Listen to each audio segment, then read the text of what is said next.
what all I can come up with here. So he talked about habits.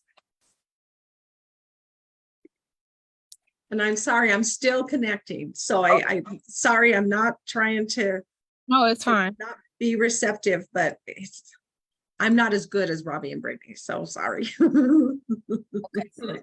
Yeah, well, I guess I didn't want them to miss it anyway, but so it says we're streaming now on Facebook. So Did it get there? Okay, good, good. yeah, okay. Perfect. Okay, we're there. That's tough for me. Okay, now I got to find my notes back again.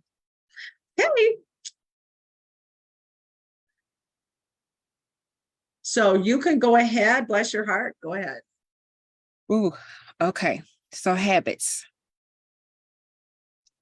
Habits is what he discussed today. Habits are something that we are all a creature of, whether it is for good or for bad.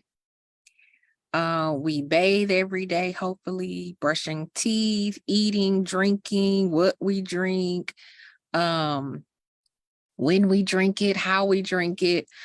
All those things are habits. Making your bed or not. It's a habit, one way or the other. Well, he said when it comes to habits, he said he's not a believer in the fact that we give up habits. He says we just replace them.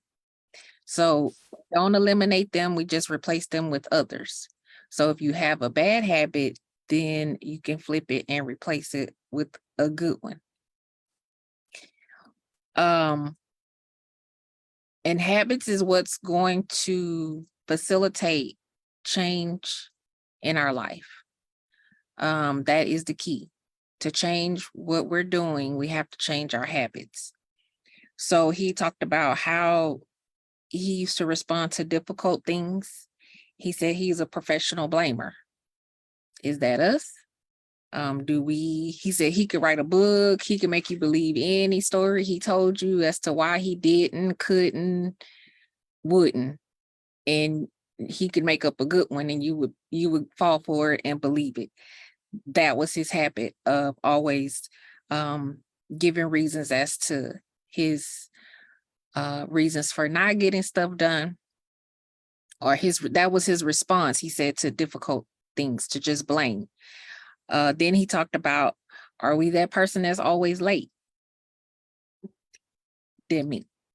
Are we always late? Are we always like that 5-10 minute late? If so, he said you can fix that. Just move that clock up 5-10 minutes and you'll be on time. He talked about he told us, now when he got to this part, he told his story about when he and his dad were working together. His dad had a meeting with a client. The meeting was, he said he had a meeting at 9, his dad had a meeting at 10. The client got there about 10 minutes till 10. At 10 on the dot, the client got up and said, okay, he's not here, I'm leaving. And he was like, oh, no, wait. I'm sure he should be right in. Just give him a couple of, no, I'm leaving. And he's like, but you drove all across town to get here. I mean, he'll be here in a couple of minutes. He said the guy was like, hey, it's a matter of respect. It's like, we had a set time to meet. I gotta go. And he left. He said his dad got there 3 minutes later. It was like, where is he? He's like, he left. So he says, are your habits serving your business? Are your habits harming your growth, or are these habits serving your business?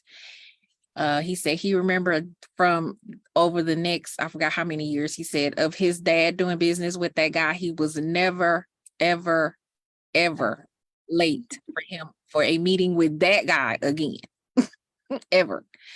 Because the guy set the standard. The guy set the precedent of what their business relationship was going to look like. Either you were going to be here at the time we set, or I'm done. Like, we could reschedule.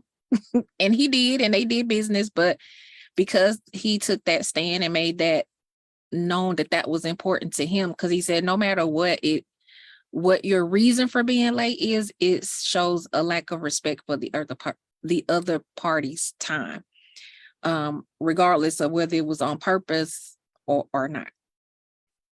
So if you have that habit, is it serving you? That was the assignment too. He wants us to think about all of our habits. Now, I missed this second question. So his first question about our habits, he says, is this habit, whatever your habit, whatever it is, when it comes to your business, your prospecting, your persistence, your following up, whatever your habits are when it comes to that, he said, think about what they are, and then ask yourself 2 questions. The first one was, is this serving my business? Basically, is this serving my business for its betterment, or is this hindering me from moving forward in my network marketing business? And that second question, I think he said, was, what can I replace? Whatever those bad habits were, what habits can I replace to ensure that they are serving me? Was that the question? Yeah, that's right. That's right. I scribbled down like the first part of it. I was like, I think the end. So it said, what habits can I replace so that they can serve my business better? So those are the 2 questions he wants us to consider. And that was the assignment. Think of all your habits when it comes to your business and ask yourself those 2 questions about them. Then But so can I just clarify just a little bit? So question 1, list your habits. And are they helping me achieve my goals in my business or not? And if they're not, what can I replace them with? That's what I got out of that. Is that okay, correct? Is that right? that's what I had. What habits can I replace? But then Yeah. I stopped. So I mean, Yeah. I assume it is, if those habits are not serving, which ones can you replace so that they can serve you better? You're right. All right. Y'all got that, or y'all need us to repeat that? Everybody got it? Good. I don't see anybody. Okay. Good job. Okay. Then he talked about this. He went into this story about how he drove 3 hours for a presentation. He gets to the house, to the home of the person, and nobody showed up.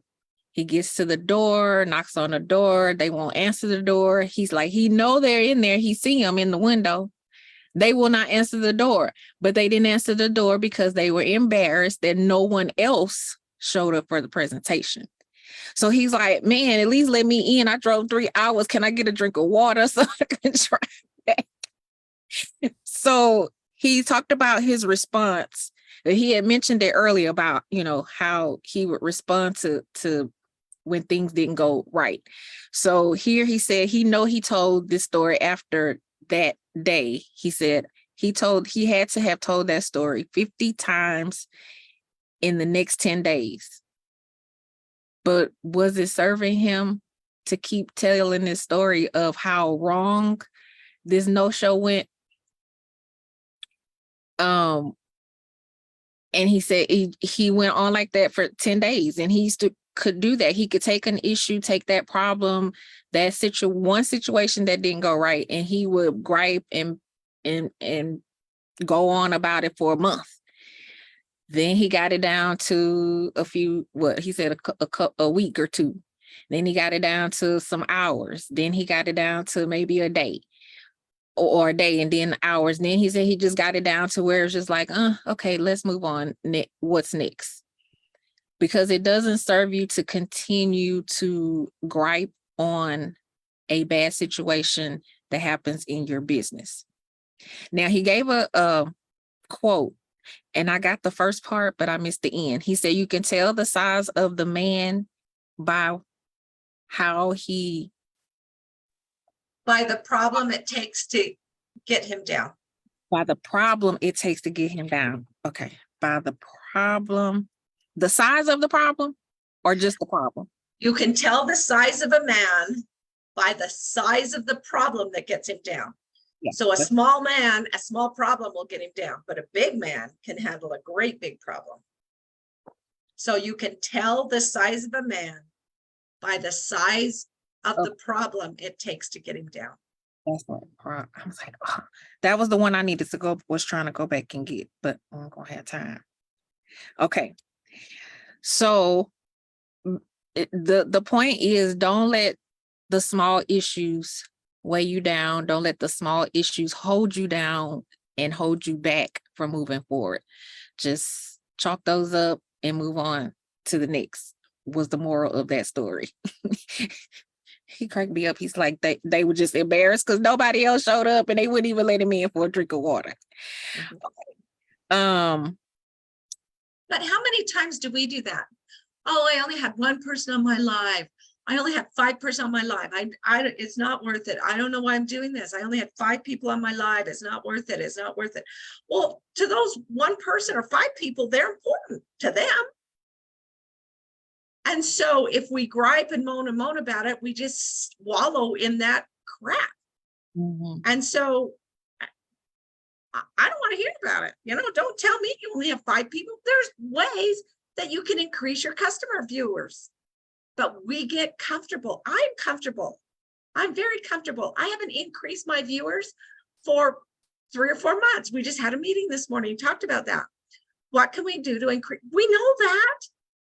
We did 90 days of social media. Am I messaging people that are commenting? No. Am I reaching out to the people that are my friends and saying, hey, will you come and watch me? No.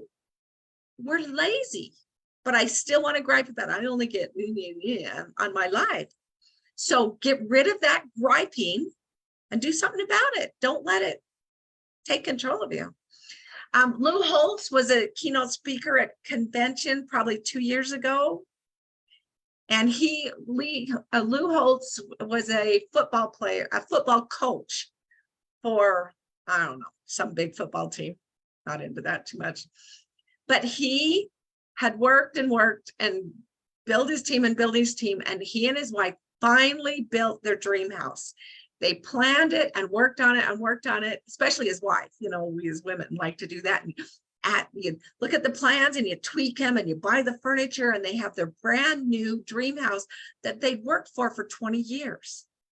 And they finally had the exact house they wanted that they were going to retire in. And they were only in that house, I don't even know how long, a couple of years. And in the middle of the night, they heard sirens and the buzzers are going off, and their house was on fire. So they grabbed the robe, got out of bed, ran outside, and stood there and watched their dream house burn to the ground and everything in it. And he was devastated. His wife was devastated. But this is the type of coach he is. He said, when we lose, when we get down, you can take 24 hours, you can yell and scream and cry and complain and do whatever you want. But after 24 hours, it's over. That's all you get. You only get 24 hours. Then we're going to put our big girl panties back on and get back up, and we're going to go forward and rebuild or change things or do something different. So you got 24 hours. And after that, we're not talking about it anymore. We're just going to go forward. And that's another goal. Another assignment I'd like to say is watch yourself, because I find myself trapped in those complaining places where I just want to, poor me, it wasn't worth it. Why did I do that? In the beginning, when I sold paparazzi, I did vending events. There wasn't a Facebook Live.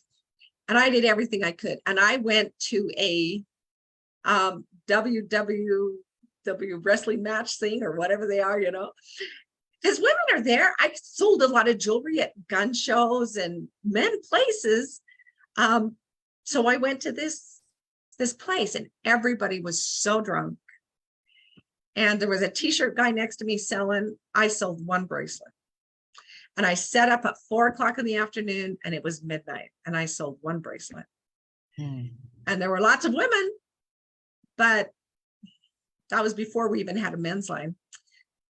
And the gentleman next to me was so nice, and we chit-chatted back and forth.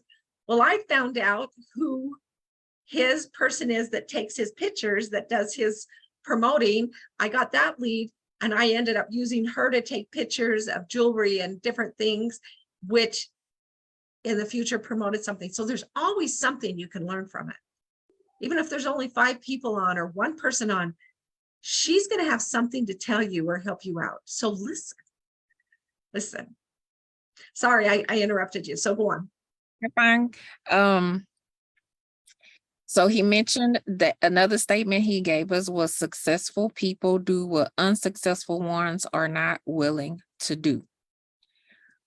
So that's something that we want to think about and just get in the habit of.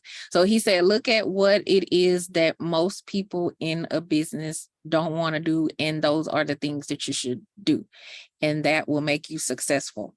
Other habits he mentioned about seeing the best in others, always smiling, being positive.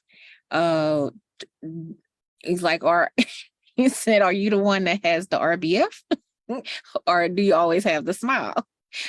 Are you the one who's always on time? Or are you the one who's always late?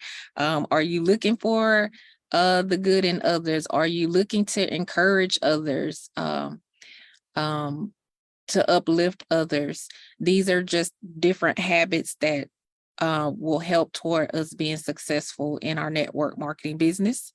And he said people so I think he was trying to say that it becomes a habit when you can't forget to do it. Like if it's something you have to think about doing, it's not a habit yet. And he mentioned, and I know I've heard that, like you do something for 21 days and it's going to be a habit. Someone in the chat put that it's more like a year or so. But when you get to a point where you doing things and you're not forgetting to do them, then that's when you're having a habit. Now, wherever your habits are, you're going to be a slave to them, whether they're going to be for good and serve you or for bad. So just keep that in mind, and keep in mind, which ones do you want to be slave to? You want to be slave to the ones that are going to push your business forward, push your life forward over time. It takes some time to develop these things.